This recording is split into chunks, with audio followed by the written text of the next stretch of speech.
Daniel wasn't the kind of man who fell in love easily. He was always cautious, the type who watched more than he spoke. But when he met Clara, everything felt different. It was like time sped up whenever she was around. She had this open smile, a light way of talking, and a presence that lit up the room. They met by chance at a coffee shop when she dropped a book on the floor and he instinctively bent down to pick it up.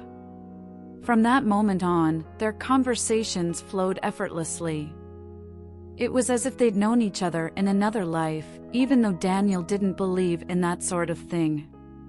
Clara was intense. And that intensity slowly started to take over Daniel's heart. Before long, she was texting him in the morning, calling before bed, making plans, talking about trips, kids, marriage. Daniel, who had grown used to the quiet of his solitary days, felt like a light had broken into his routine. The speed of it all caught him off guard. But at the same time, he wanted to believe. After all, who doesn't want to be loved so openly, so clearly? She said she loved him with such certainty, he let himself believe it too. He started to dream, to picture a future, to set logic aside and listen to his heart. And it was on an ordinary night, after another long phone call, that Clara said something Daniel would never forget. "I love you. And I'm ready to live this with you. For real." That night, he went to bed with a smile on his face. He felt like he'd found something rare, maybe even sacred. It wasn't just a feeling anymore, it was a promise. And promises, to Daniel, had always meant something serious. The next morning, he woke up early, like someone waiting for something good. He sent his usual message, "Good morning, my love." And waited. Half an hour. An hour. No reply. He thought it was strange, but didn't worry right away. Throughout the day, he tried calling. It rang, then went to voicemail. He sent messages, pictures, voice notes. Nothing. No views, no replies. She just disappeared. That's when everything started to change. What once was a promise turned into silence. What once was love became doubt. What once was light turned into shadow. And Daniel, still unaware, was about to live the most painful, and at the same time, most necessary, chapter of his life. If you've ever been through a heartbreak that left a mark, hit that subscribe button. Here, you'll find stories that remind you even pain can be part of God's plan. Daniel spent the entire day trying to make sense of it all. His once calm mind had become a whirlwind of thoughts. Maybe she was busy.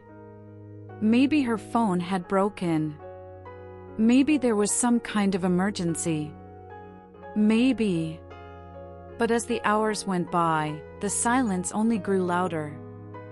That night, holding his phone for what felt like the 10th time, he noticed something that sent a chill down his spine. His messages weren't going through anymore.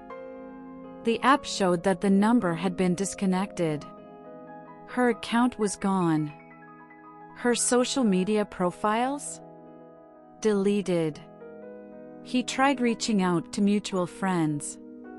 No one knew anything. One of them replied coldly, "Clara's always been like that." Intense, but unpredictable. Daniel had never heard that before. Or maybe, he just didn't want to hear it. He'd let himself believe what he wanted to believe, without noticing the signs.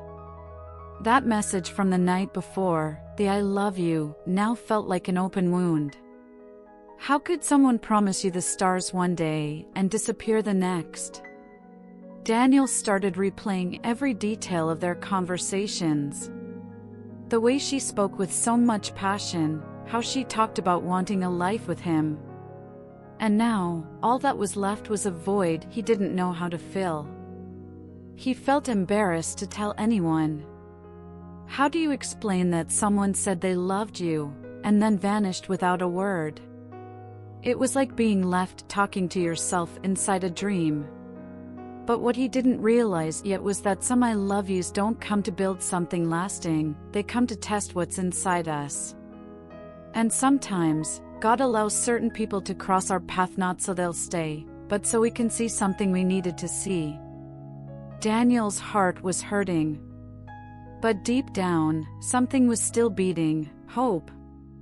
He didn't understand it. But he could feel it, somehow, the silence was saying something.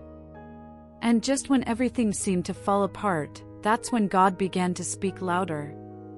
Have you ever gone through something like this? Like this video and share your story in the comments. Your experience might be the answer someone else is looking for. In the days that followed, Daniel slipped into a state he couldn't quite describe. It wasn't just sadness. It was like everything inside him had come to a halt.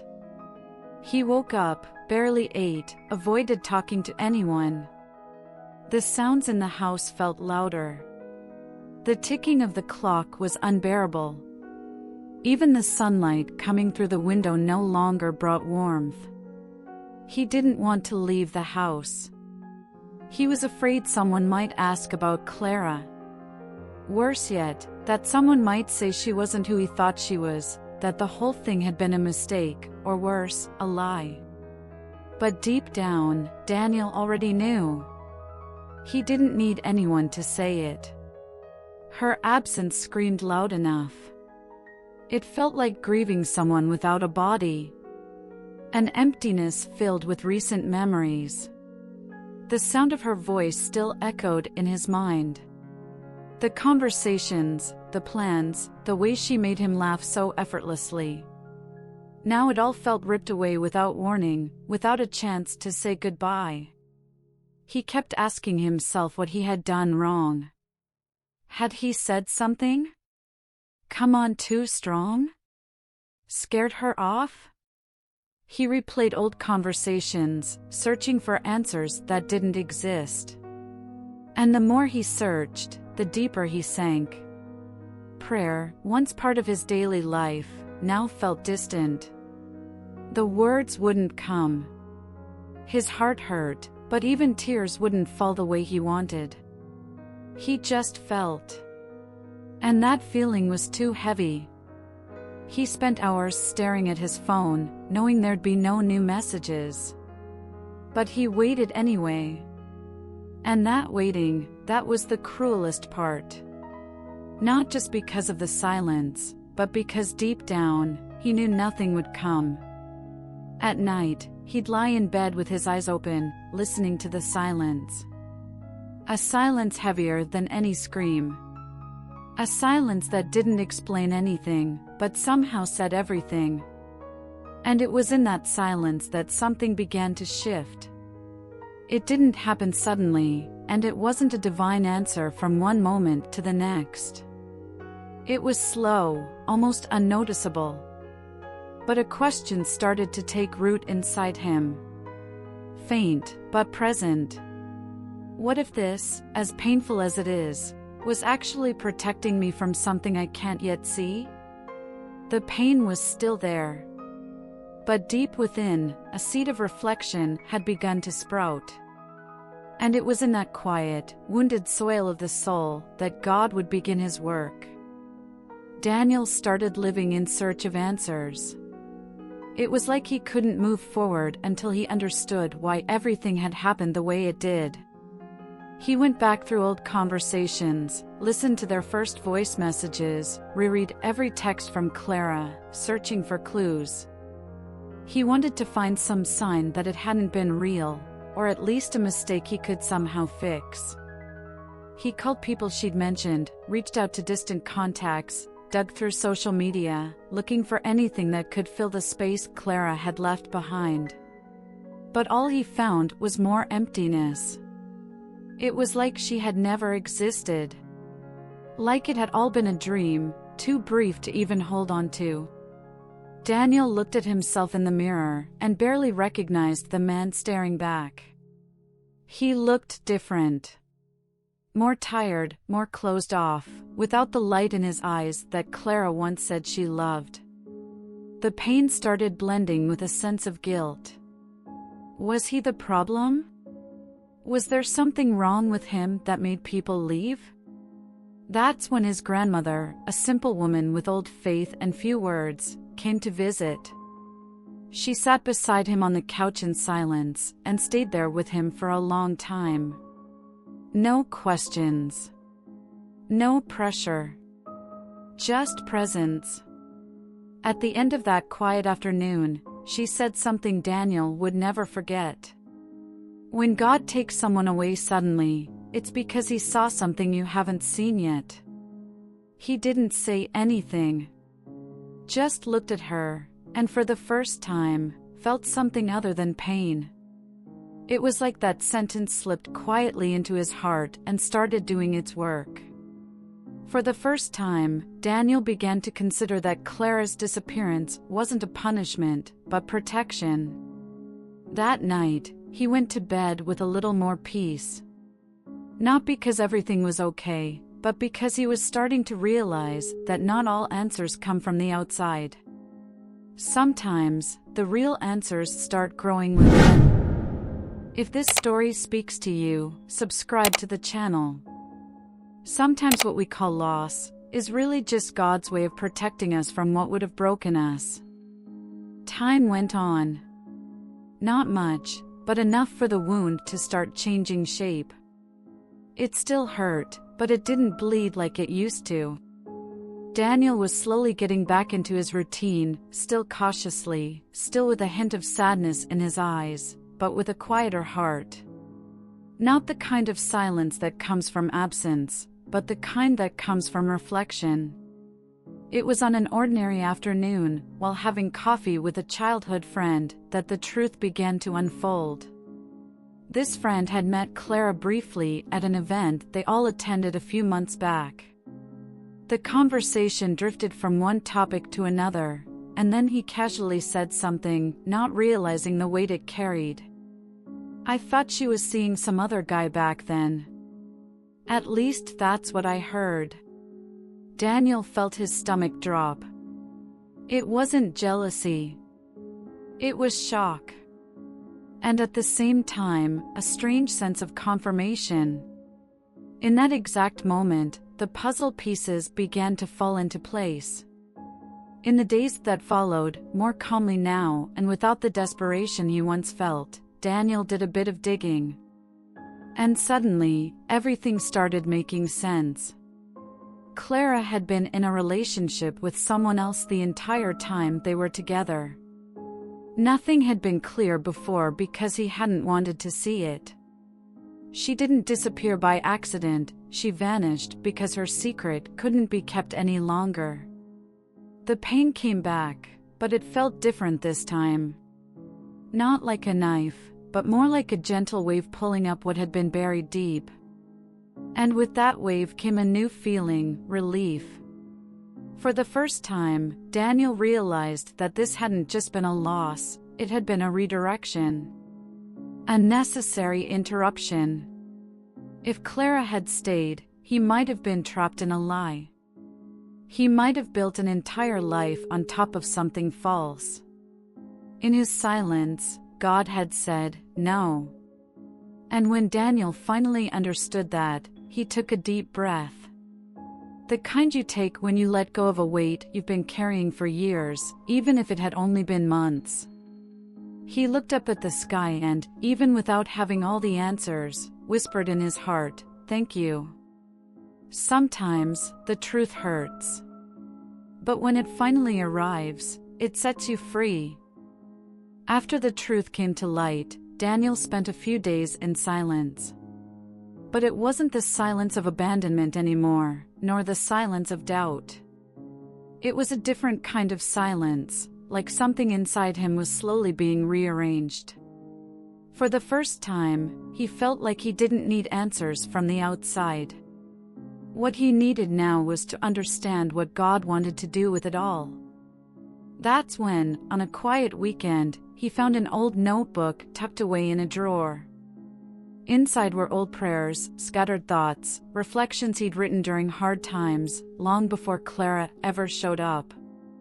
As he read through those words, something inside him lit up again. Daniel started writing again.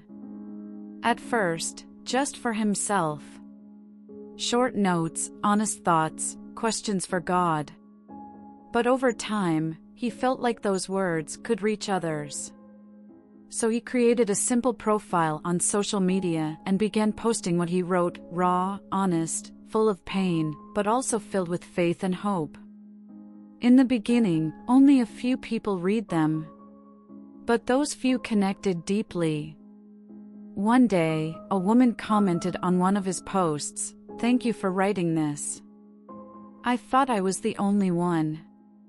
And that's when Daniel realized his pain wasn't just his own.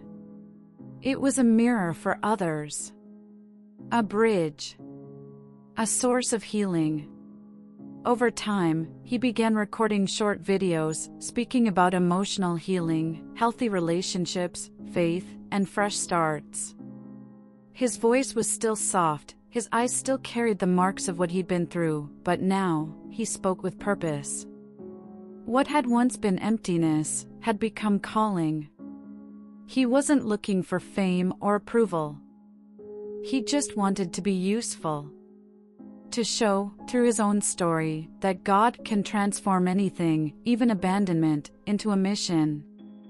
If this story is speaking to you, like the video and share in the comments what God has been doing with your pain. Sometimes, your testimony is the hope someone else needs to hold on a little longer. Time moved on, as it always does. But now, Daniel walked through life differently. He no longer lived trying to understand why things happened the way they did. His heart, though marked, had healed.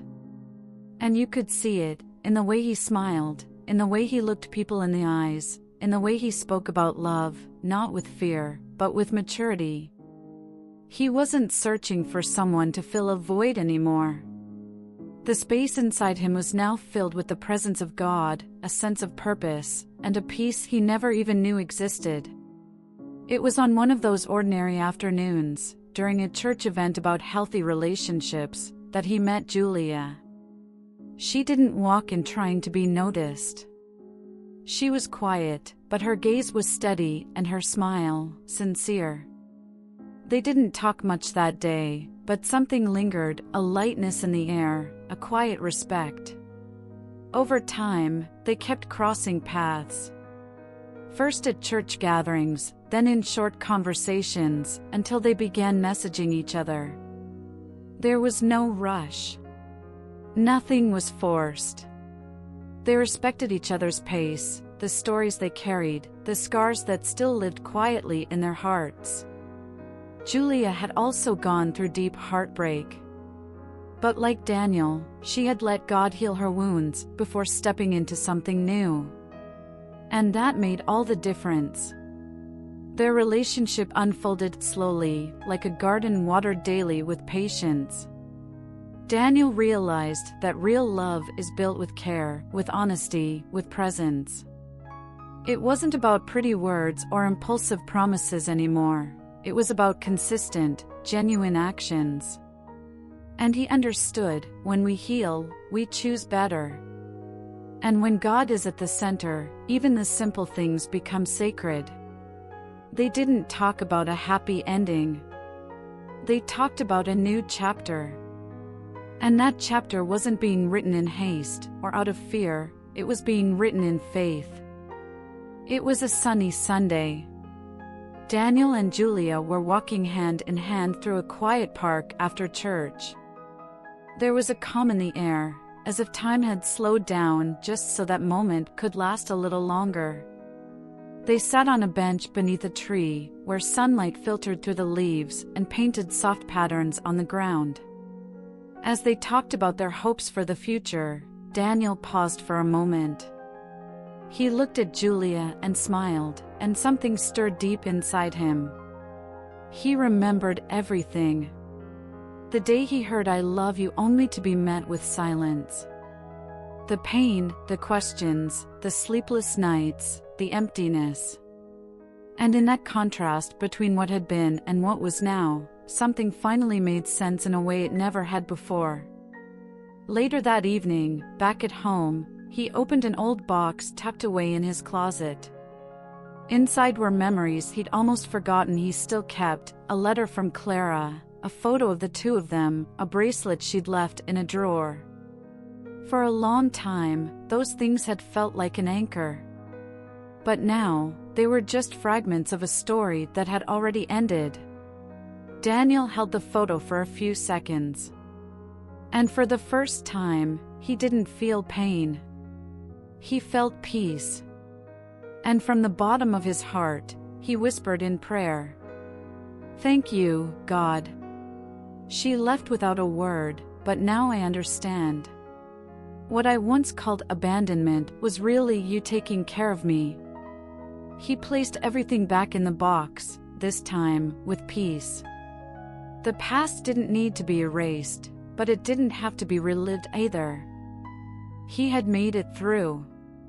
Today, Daniel lives a true kind of love, built on maturity, faith, and honesty. A love not defined by empty promises, but by daily commitment.